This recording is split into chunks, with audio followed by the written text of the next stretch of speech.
Good evening, ladies and gentlemen. My name is Soul Ripper Jack, and I welcome you to Shadowrun Hong Kong.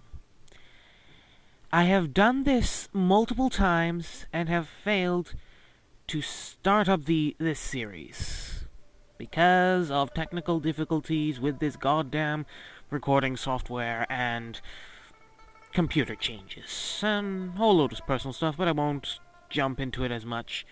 All I'll say is, it has been a long time since I've done this, and I do love the Shadowrun series. It is one of my favorites.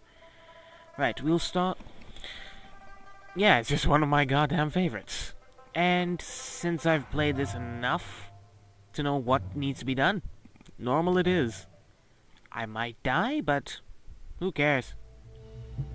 There's one thing I do hope, though, in that way.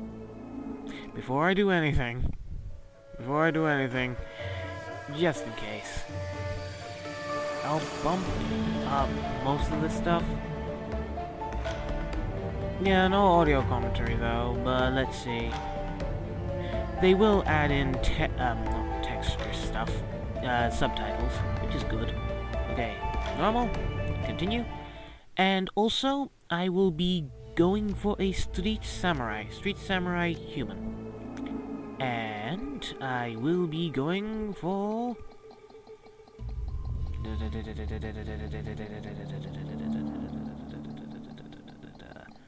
Where are you?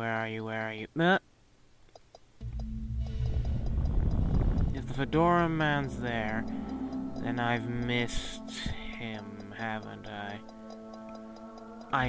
I did. Yeah, I'll be going for him. Because he's a cyberdecked character with a top hat. And goddamn, I love suits and top hats. Right, let's continue on.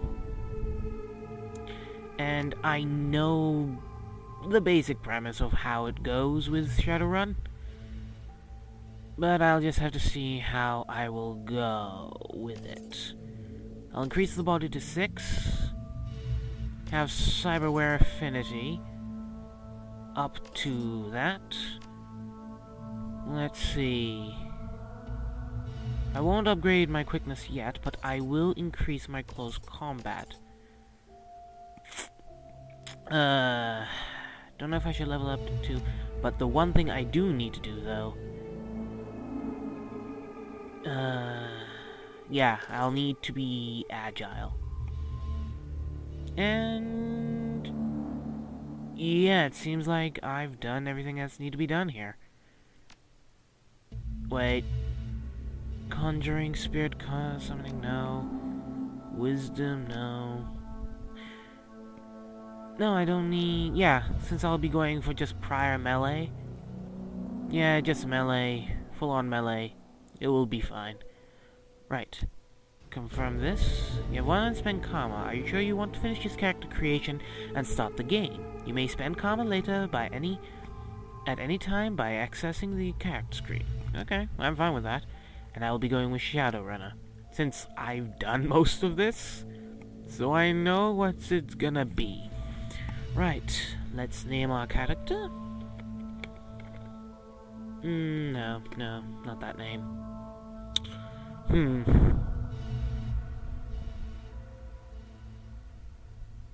Nah, screw it, I'll go with that name.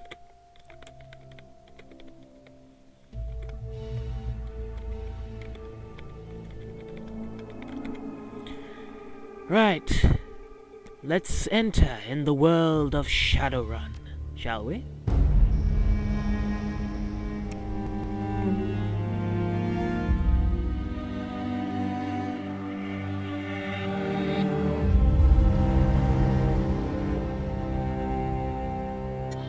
You have one new message.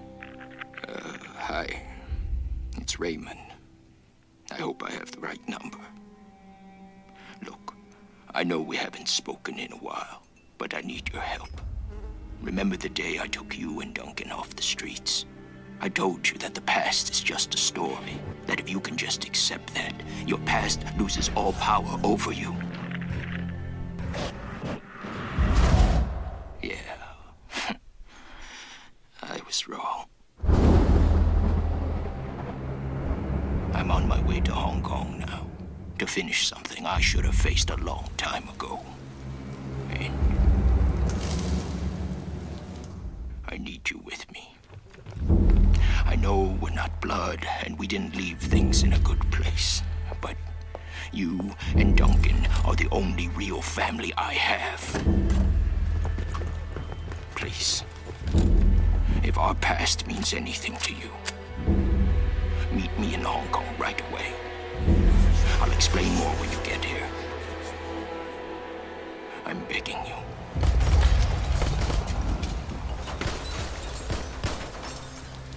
I'm almost out of time. I think your time's already up, pal. You were shot multiple times. Ladies and gentlemen, welcome to Hong Kong. Now let's save our uncle, shall we? This is going to be fun.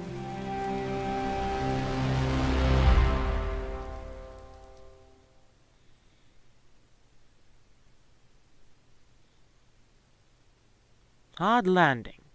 Raymond Black, the old man that gave you a home once, took you and Duncan off the gang-ridden streets of barren shelters, educated, slapped some sense into you both until you almost resembled productive members of society. And then you took off, left it all behind, landed behind bars for a time, tried to start a new life after that. It's been 8 years since you've heard Raymond's voice, until out of the blue, you got this cryptic message, a plea for help. Meet me in Hong Kong right away. And wired to your account enough new yen to pay for the flight and then some. The descent is rough. The squall comes out of nowhere, sending solid sheets of rain punching into the suborbital's transport. With a ragged shudder, the plane finally skids to a halt, and at the edge of Cheplakok tarmac, and an hour of immeasurable number of emotionless security checkpoints later, you hail a water taxi to Victoria Harbour. Hong Kong looms overhead, pulsing with energy.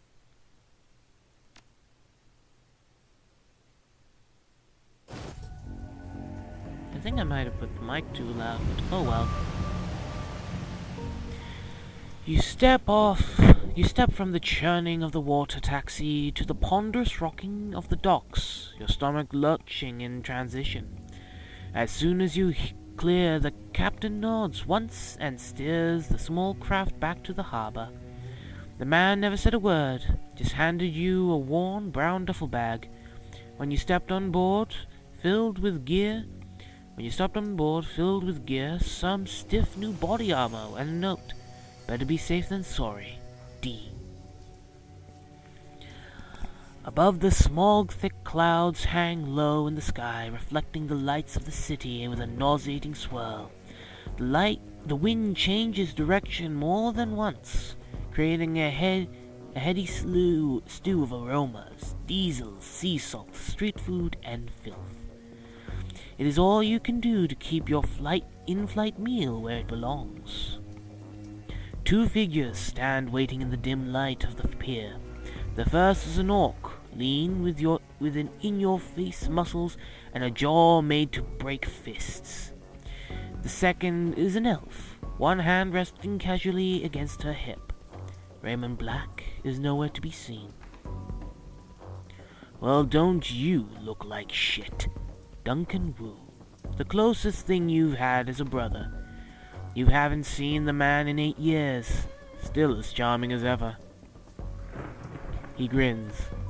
Green's not usually your color, Alexander. Doesn't go with that nice new armor I got you. As you open your mouth to respond, something shifts alarmingly in your stomach. A liquid, bubbling sensation. Now this is where the benefit of having 6 spot points in body helps out. Body 3, tough it out. I don't know what you're talking about. Must be the harbor lights messing with you. Must be. Guess you've still got some of your old fortitude at least, he laughs. Considering how much synthahol we used to put down, I'd be surprised if you couldn't handle a little chop. Anyway, we gotta find Raymond. Find Raymond? I thought he'd be here. He never showed up. He still got that baritone rasp. Had it since he was 12. Ooh, developed early. No sense in standing around. Did you try him on comm? Nah, just been walking around the docks shouting his name. He says it as a joke, but there's no note of concern in his voice. I've been trying him for the last hour. No answer. You seem kinda tense. You eating enough fiber? My colon's fine, thanks. Wu rubs his head. He's an old man, and he's out there alone somewhere. Ray's a smart guy. He can handle himself. The orc bows his head. His voice sounds far away. He's not the same, Alexander. Raymond hasn't been himself in a long time. How so? He's been restless, staying in his study, inside his own head a lot, and he barely sleeps anymore. I've been worried about him, but I haven't figured out what to do. He looks up to you and shrugs. And I didn't have a brother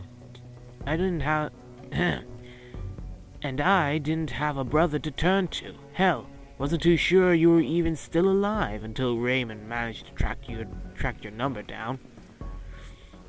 The woman standing beside him breaks in. Should we get going? Should we get going, Duncan? Head back to the meet point in case your dad shows up. Copy that, Sarge. They're wearing Lone Star body armor. Looks like Duncan Wu's gone private police. You his girlfriend or something? Oh, hell no. The corner of her mouth flicks upward in amusement. I'm his partner. The woman taps her chest with an armored finger. Carter. I'd figured I could use some backup. Didn't know what Ray got himself into, and I wasn't sure you were going to show up. It's a tossed-off remark, but there's an undercurrent of resentment in it. You got some? Of course I show up. Yeah, well, I wasn't too sure, you know? He shakes his head. Hey, look. I'm glad you're here, Alexander. Seriously. But I'm gonna need some time to get used to having you around again. It's been a while since I heard you. I know what I mean? Memories of sleepless nights in a lockup flash by, wondering if you'd ever see Duncan or Raymond again. Wondering if you ever wanted to. And then stepping out into daylight suddenly free, the fallout of some obscure corporate restructuring. A few hundred new yen's worth of an apology from your former jailers, and a decision to start a new life, to leave the past behind. All of it. Until now.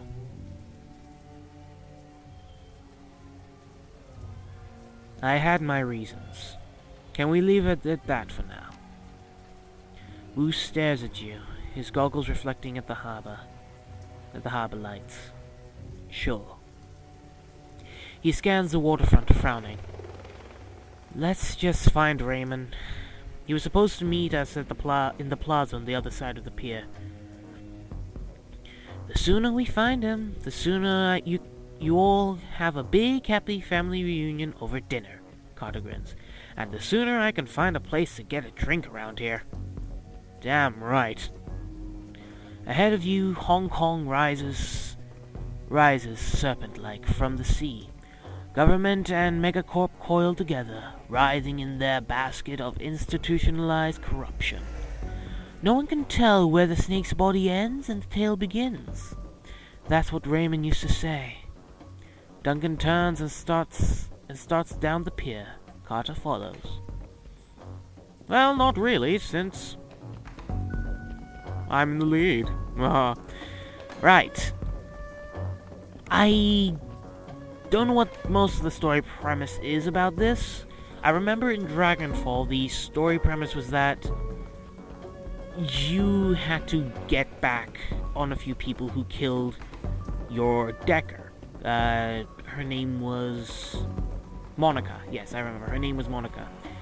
And you basically had to, get revenge for the people who framed you. And it just gets so, like, deeper and deeper, deeper into the rabbit hole. And it seems like the door's locked. The guard shack at the end of the pier is dark and empty. Duncan gives the gate a push, but it doesn't budge. Huh. Well, that was open earlier. Looks pretty solid. He frowns. Shouldn't there be someone here to let us out or something? Yeah. Smells a little funny, don't it? Carter shrugs. Who knows? It's Hong Kong. Not exactly sure how things work around here. Come on, rookie. We can cut through the construction site. I hate it when you call me that. I don't know if I should give him the rough voice, because since it's gonna butcher my voice. I have one thing I need to check, though. Do I or don't I? Do I or don't I?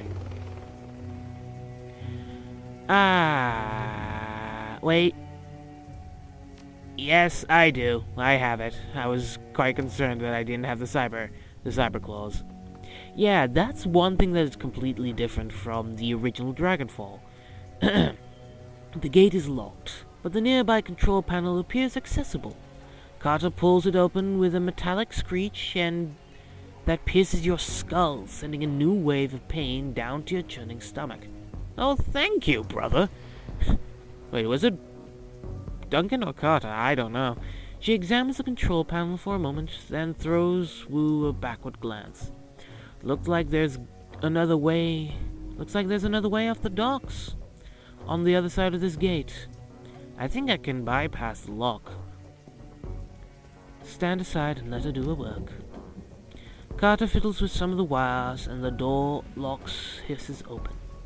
Got it. Let's go. Yeah, there's one thing you didn't have, like, cyber weaponry. You had,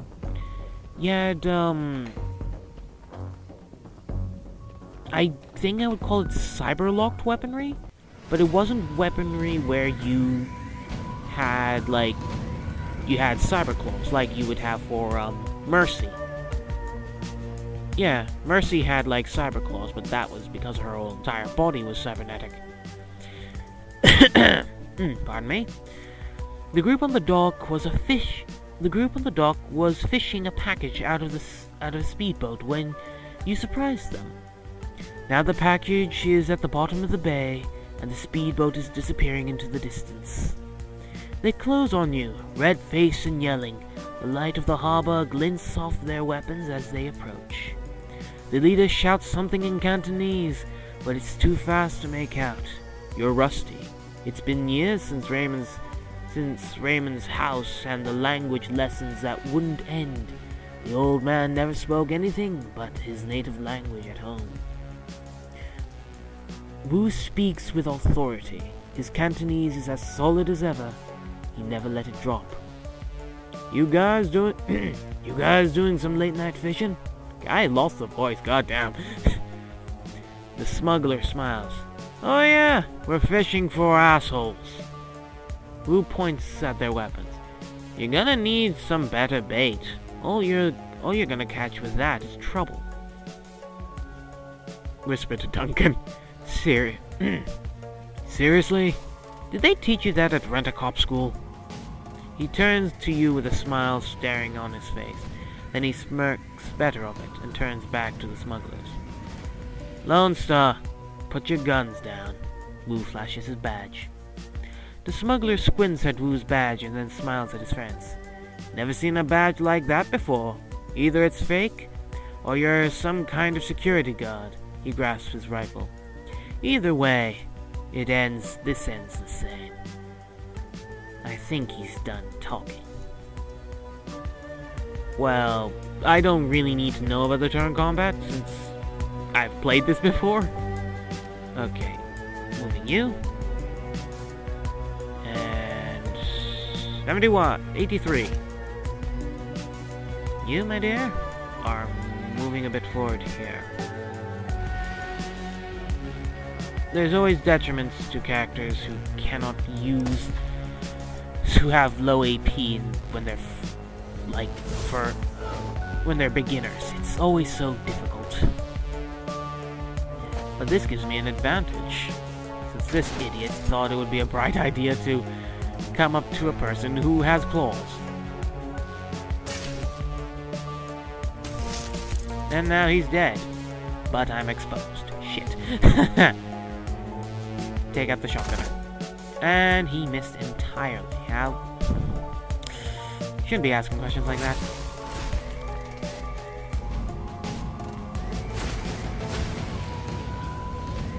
If there's one thing I've noticed that, ooh, that would have ended badly.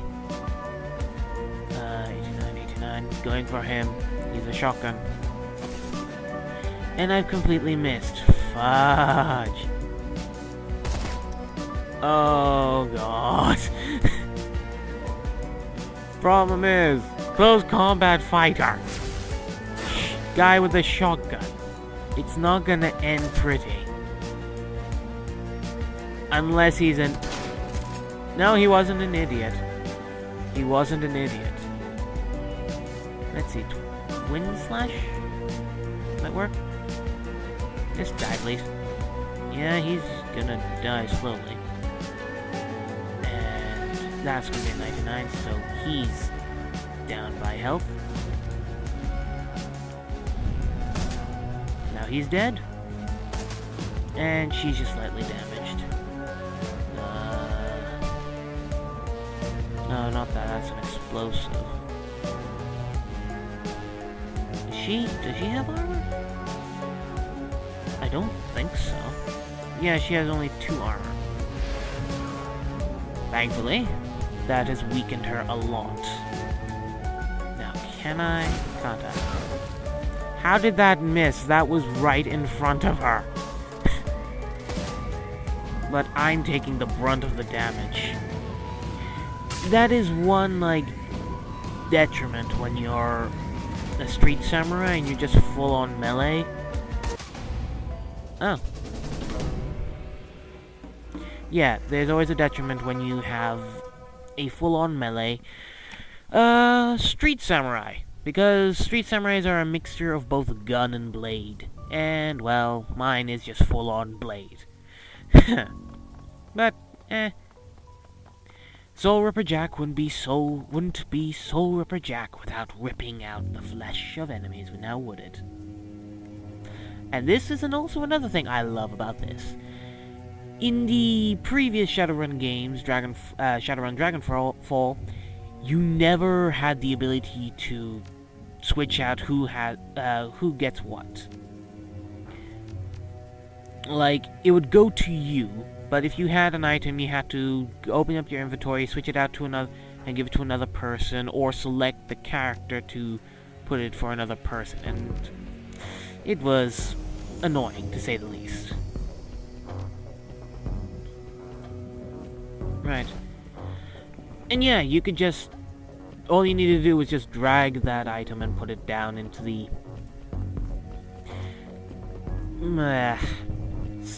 Still too tired. I mean, I just came back from college. And also, checking on the time, it is already 30 minutes. Well, around 30 minutes. So, I will end this episode here. My name is Soul Ripper Jack, and I welcome you to Shadowrun Hong Kong. And let's get this party started, shall we?